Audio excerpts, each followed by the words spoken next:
जय माता दी। आप सभी को कैसे हैं आप सभी। आशा करता हूँ आप सभी अच्छे होंगे, स्वस्थ होंगे। आज मैं आपको ये बताऊंगा कि जब आपके शरीर में देवी देवताओं की शक्ति प्रवेश करती है तो आपके शरीर के कुछ हिस्सों में दर्द होना शुरू हो जाता है।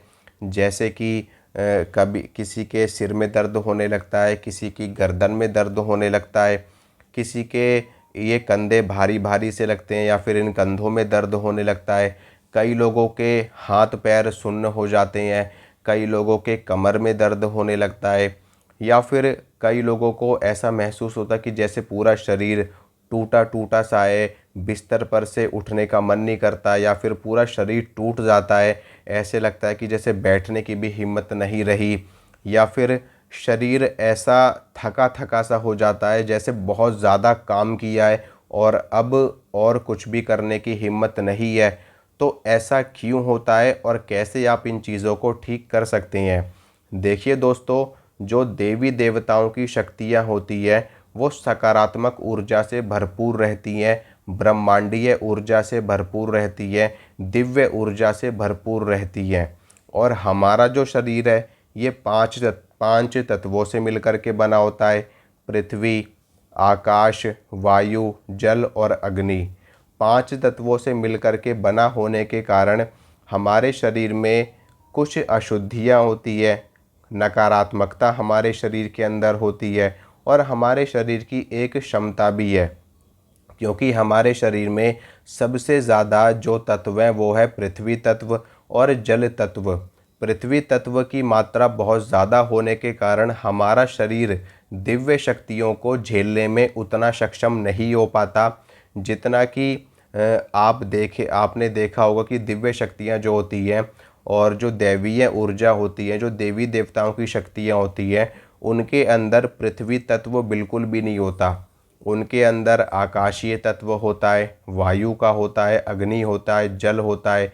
जल भी जो कुछ शक्तियाँ होती हैं उनके अंदर होता है, लेकिन जो बड़ी शक्तियाँ होती हैं उनके अंदर जल तत्व भी नहीं होता। और इसी वजह से वो पूर्ण रूप से शुद्ध और परम परम ब्रह्म स्वरूप होती है, दिव्य स्वरूप होती है। और जब वो हमारे शरीर में प्रवेश करती है, एंटर करती है, तो हमारे शरीर में काफ़ी अशुद्धियाँ होती हैं। और जो हमारी जो कुंडलिनी शक्ति होती है वो सोई हुई अवस्था में होती है। तो ऐसे में जब देवी देवताओं की ऊर्जा हमारे शरीर में प्रवेश करती है तो हमारे शरीर के काफ़ी हिस्सों में दर्द होना शुरू हो जाता है। तो इसकी जो सबसे बड़ी वजह है वो यही है कि हमारा शरीर उनकी ऊर्जा को झेलने में सक्षम नहीं हो पाता, जिसकी वजह से ऐसा होता है।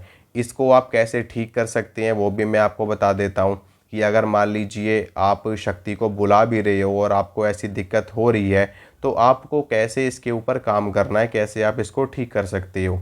देखिए, जब भी हम आसन के ऊपर बैठ कर के मंत्र जाप करते हैं और हमारी रीढ़ की हड्डी बिल्कुल सीधी होनी चाहिए, सबसे पहली चीज़ तो ये कि और जब आप बैठ कर के मंत्र जाप कर रहे हैं तो मंत्र जाप करने से जो मंत्रों की ऊर्जा होती है वो हमको मिलने लगती है।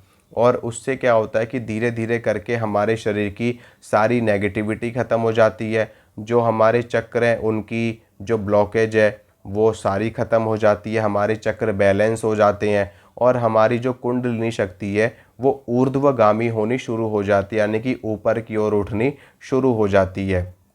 इससे क्या होता है कि जो हमारा शरीर है वो दिव्य ऊर्जा को झेलने में सक्षम होने लगता है, यानी कि हमारे शरीर की क्षमता बढ़नी शुरू हो जाती है, भौतिक स्तर पे भी और आध्यात्मिक स्तर पे भी और आत्मिक स्तर पे भी।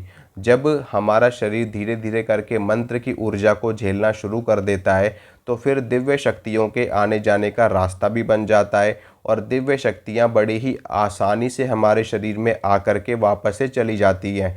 आपने देखा होगा कि काफ़ी भगत ऐसे हैं जो आसन के ऊपर बैठ कर के शक्तियों का आवाहन करते हैं और उनको अपने शरीर में उतार लेते हैं और बहुत ही प्यार से उतार लेते हैं, बहुत ही आसानी से उतार लेते हैं। शक्ति कब आती है कब चली जाती है पता भी नहीं चल पाता लोगों को, और एकदम से शक्ति आती है चुटकियों में और चुटकियों में अपने वचन करके वापस से चली जाती है। तो उन्होंने अपने शरीर को इस तरीके से तैयार किया होता है मंत्रों का जाप करके, साधना करके, अनुष्ठान करके, शक्तियों को एकदम शुद्ध करके, पवित्र करके और अपने शरीर में स्थान दिया होता है, जिसके कारण वो ऐसा करने में सक्षम हो पाती हैं।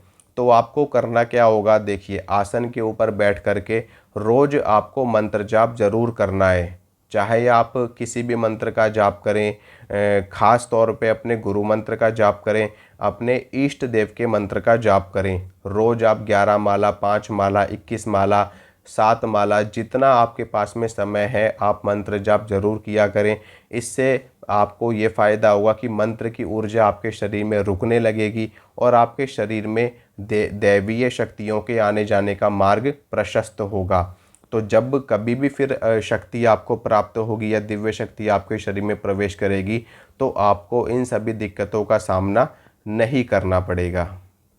तो आशा करता हूँ दोस्तों, जो जानकारी मैंने आपको दी है आपको अच्छी लगी होगी, पसंद आई होगी। अगर आपको ये जानकारी अच्छी लगी है, वीडियो को लाइक करना, शेयर करना, चैनल को सब्सक्राइब करना। मिलूँगा मैं आप सभी से अगली वीडियो में। जय माता रानी की।